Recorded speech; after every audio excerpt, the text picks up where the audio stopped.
It's going up on a Wednesday morning, and we have some breaking news to get to. You're watching Philadelphia Eagles Now by Chat Sports. Chase Sr. here with you.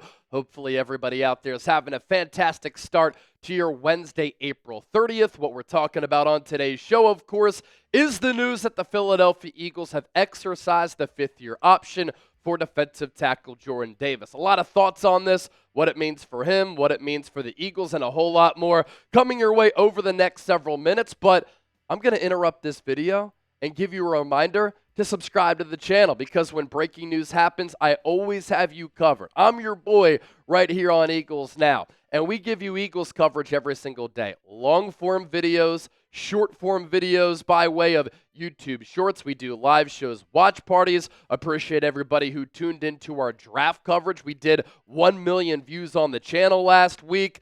And my goal is to give you informative, in-depth analysis, thought-provoking content. And as you can see here to my right, look at that number. We're a little more than 500 people away from 120,000 subscribers. So join the movement, hit that sub button, and I promise you, you will like our coverage. So the news of the morning here on the Eagles front, and it's been a busy week after the NFL draft. A lot of teams across the NFL have been signing free agents because these free agency pickups don't count against the compensatory pick formula. Last night we talked about how the Eagles are going to get some really good compensatory picks after Milton Williams signed with the Patriots, Josh Sweat to the Arizona Cardinals, Mekhi Becton to the Los Angeles Chargers, and now Philadelphia set up very nicely with 12 picks in the 2026 NFL Draft, including 5 in the first 3 rounds and 7 in the first 4 rounds. And speaking of the future, Jordan Davis, Big JD, going to be a part of it here as the Eagles exercise his fifth-year option. And obviously drafted in 2022 out of Georgia with the 13th overall pick. An interesting draft that year. Trayvon Walker went number 1 out of Georgia to the Jacksonville Jaguars. That was a decision by Jacksonville I disagreed with. He's ended up being a really solid player, but I would have gone with Aiden Hutchinson. Derek Stingley went number 3 to the Houston Texans out of LSU. To start his career, he was the lesser corner compared to Sauce Gardner, who was taken 4th out of Cincinnati by the New York Jets. But then last year, Stingley probably played better than Sauce. Kayvon Thibodeau out of Oregon went number 5 to the New York Giants. Ike Ekwonu went number 6 out of NC State to the Carolina Panthers. Evan Neal out of Alabama to the Giants at number 7. He's ended up being a huge bust. Drake London, wide receiver USC, to the Falcons at number 8. Really good player. Charles Cross to the Seahawks at 9 out of Mississippi State. Garrett Wilson again to the Jets out of Ohio State at number 10. Chris Olave, back-to-back wide receivers. He went to the Saints at 11. Jamison Williams out of Alabama to the Lions at 12. Jordan Davis to the Eagles at number 13. And what's made this pick interesting, and I kind of teed it up this way, is that the Eagles took Jordan Davis at 13 and traded up to take him ahead of Kyle Hamilton, the safety out of Notre Dame, who went to the Baltimore Ravens at number 14. And what did the Ravens do back over the weekend? They took Malachi Starks as well. So now Baltimore with a really good safety tandem. But as we know, the Eagles and Howie Roseman always value the trenches. And Jordan Davis is a player who just turned 25 years old in January. I think his best football could be ahead of him. And at Georgia, unbelievable athlete. We had the relative athletic score that we can pop up, but you don't see a lot of players 6'6", 340 who have the athleticism that Jordan Davis possesses. And here's that relative athletic score, a perfect 10. So 6'6", 341 at the NFL Combine, 34-inch arms, 32 inches on the vertical at that size, more than 10 feet on the broad jump, and this is absolutely ridiculous. He ran a 4.78 40-yard dash at 340 pounds. And so the Eagles were certainly wowed by that, but the question coming out of Georgia, and I guess the question that has lingered for JD, was he and is he a two-down player, or a 3-down player? Is he just going to be a run stuffer, or can he also rush the passer? Because when you take a player that early, you're hoping that he can become a stud. And he hasn't been as dominant probably as what the Eagles have envisioned, but a light went on last year. And I think that's a credit to Vic Fangio. I think that's a credit to Clint Hurt, defensive line coach, but also what helped him, some of the complementary pieces around him. And to start off his career, he's been a little bit up and down. At times, he has made some wow plays. Other times, you're like, at 6'6", 340, where is he? I remember a couple of years ago, he chased down Josh Allen and tackled him. And you're like, oh my gosh. Sometimes he can engulf and absorb some of these double and triple teams. That allows a player like Jalen Carter to get home. He can get to the quarterback at times with that quick twitch and that speed. He can make plays against the run with that wingspan, that overall size and girth. Other times, sometimes he does go missing. But again, I think what the Eagles are thinking here is that he really started to come on last year, and we saw the flashes. Now, with the Eagles exercising this fifth-year option, what it means is, obviously he's under contract for 2025. But his salary of $12.9 million in 2026 becomes fully guaranteed. And so the Eagles, by doing this, and when a player is drafted in the first round, by the way, you can exercise their fifth-year option to gain that extra year of team control. He's now under wraps for the next 2 seasons. And in the process, the Eagles can also have the flexibility to work on a contract extension, although what I think is the smartest maneuver for Howie Roseman and the Eagles, let's see how he can play in 2025. Let's see if he can take another leap. Let's see what he can become. Because only 25 years old, a January birthday, and what's wild is that a lot of players in this draft here in 2025 were taken in a similar age bracket. For instance, Ty Robinson out of Nebraska, who the Eagles drafted, that's a 6-year college player. He's 24 years old. Tyler Shuck will be 26 years old in September. So he's older as a rookie than Jordan Davis. It's like Brandon Whedon all over again. And so if Jordan Davis plays dominant football or even takes just a slight leap or a sizable leap here in 2025, you can get him at $12.9 million in 2026, which is a really good price tag compared to what other premier defensive tackles are getting, and even what some other defensive tackles are getting who are relative unknowns. Like Javon Kinlaw, got $15 million per year from the Washington Commanders, right? Milton Williams got $26 million per year from the New England Patriots. Jalen Carter this time next year, we might be talking about a contract extension for him, which is in the range of $30 to $40 million. Chris Jones making somewhere in that neighborhood already. And so if Jordan Davis can continue on this ascent, and if he can continue his development with JD on that fifth-year option of $12.9 million, you get him at a very affordable price tag. Even if he isn't one of the top defensive tackles in the game, but he's a really good player considering the importance of that position.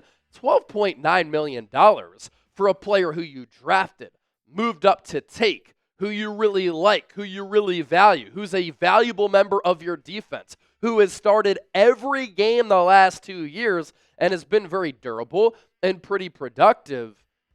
This just makes a lot of sense for the Eagles to make this move here.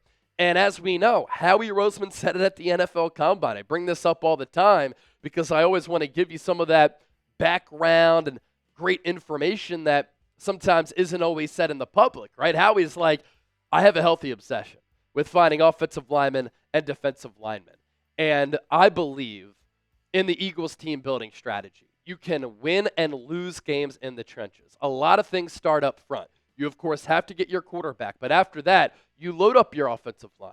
You load up your defensive line because you want to protect the quarterback. You want to give that quarterback a run game. And then you want to attack the quarterback, and you have to be able to stop the run. There are other teams across the NFL, like let's say the San Francisco 49ers, an NFC counterpart and rival, who just don't value the offensive line. They went into the draft with a mediocre offensive line. They took one player in the 7th round. The Eagles had the best offensive line in football last year, and they drafted 3 more players. There are other teams who don't put as much value in the defensive line.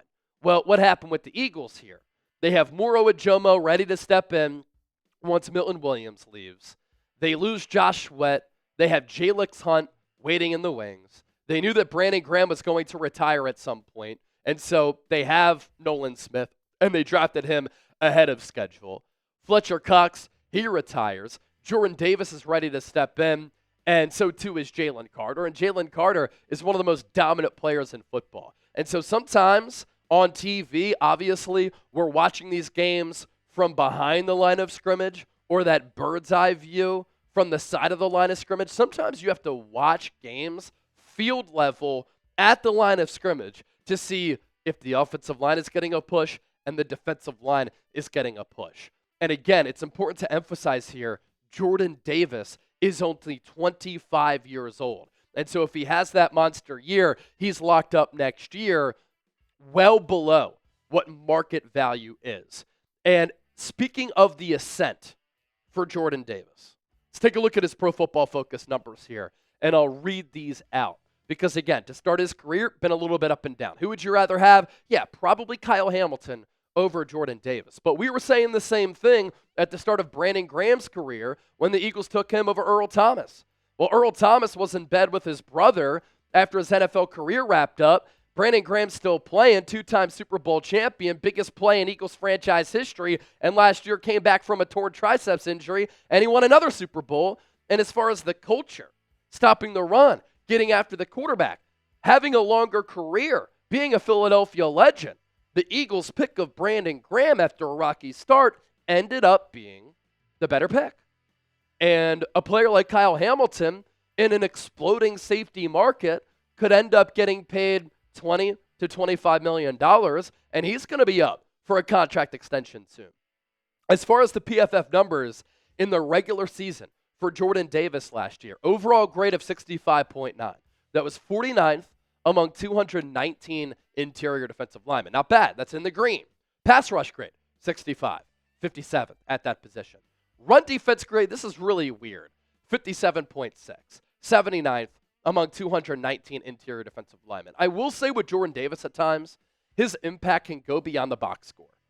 Getting a push, altering plays, forcing running backs to bounce it out, then your second level of defense is there, being able to collapse the pocket, and other players get credited with some of the sacks or the pressures or the quarterback hits, sometimes demanding double and triple teams, it doesn't show up on the box score.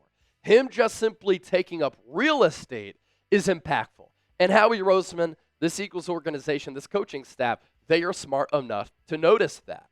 Now, last year, he only had 1 sack. He had 20 solo tackles. That was 64th. The 1 sack, 85th. The assists, 72nd. Forced fumbles, none. He had 16 stops. That was 64th, not bad. 9 hurries, that was 79th. 10 total pressures, that was 90th. 2 batted passes, and this came on 387 total snaps. That's 90th. So there's still that concern. Is he a 2-down player or a 3-down player? He had 194 run defense snaps and 193 pass rush snaps. Split, pretty evenly. Here's where things start to get pretty interesting here, because I am going to toggle to Jordan Davis's postseason playoff Pro Football Focus grades and his postseason numbers last year. How about this? You want to talk about a player coming on late where the light bulb came on, and you want to talk about the Eagles thinking, okay, there's something there as far as his development. Can he continue to get better? In the NFL playoffs last year, Jordan Davis had an overall PFF grade of 86.8.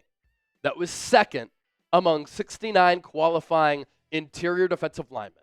How about this? He had a pass rush grade of 90. That was third. And he had a run defense grade of 64.9. That was 23rd among 69 defensive tackles. I know a lot of you like that 69 number. As far as his stops, 3 of them, that was 14th. 2 sacks, That was third. 3 hurries. That was 16th. 5 total pressures. That was 12th. 1 batted pass. That was second. His total snaps, 57, 22nd at the position. And so he did that with not a huge, massive body of work. His run defense snaps, 21, that was 35th. The Eagles used him a lot in passing situations. They're also up a lot in these games that forced teams to throw. So he had 36 pass rushing snaps, and that was 13th. So you get what I'm getting at here. And Howie Roseman, this Eagles organization, led by Jeffrey Lurie, they have invested in analytics. They value analytics. Some of these in-depth numbers, the Eagles are very cognizant of them. And so about the midway portion of the year, because to start the year, you're thinking, Jordan Davis, big year 3, what's going on? Midway portion of the year, his impact started to be felt when you watch games and when you saw him. And then in the NFL playoffs, when the pressure was on, when the lights were the brightest, when the pressure cooker was cooking, in the biggest of games, at 6'6", 340, the Eagles looked fresh as a team. They looked fast. They looked physical. They looked healthy. And that was partially led by the dominant play of Jordan Davis. Get your Eagles jerseys today if you want a Jordan Davis jersey and you're a big fan of everything that he has to offer. 6'6", 340, 10 perfect relative athletic score. Freaky. Get them at chatsports.com/Eagles jersey. You can get current Eagles. You can get past Eagles. You can get midnight green jerseys, white away jerseys that they sometimes wear in the preseason at home, Kelly green jerseys, all types of players, sizes available, men, women, kids. Thanks to our friends at Fanatics. You use that link down below, chatsports.com/Eagles jersey. Programming reminder, myself and producer Chip, 2 Philly guys, going to be going live a little bit later, post-NFL draft. We're going to do post-draft winners and losers, take a look at the top free agent targets who the Eagles could look at. We'll do updated depth charts as well, some surprises there. Also, give me a follow on social media. In addition to all of the long-form content that I do here covering the Birds on YouTube, so much short-form content on my social media pages.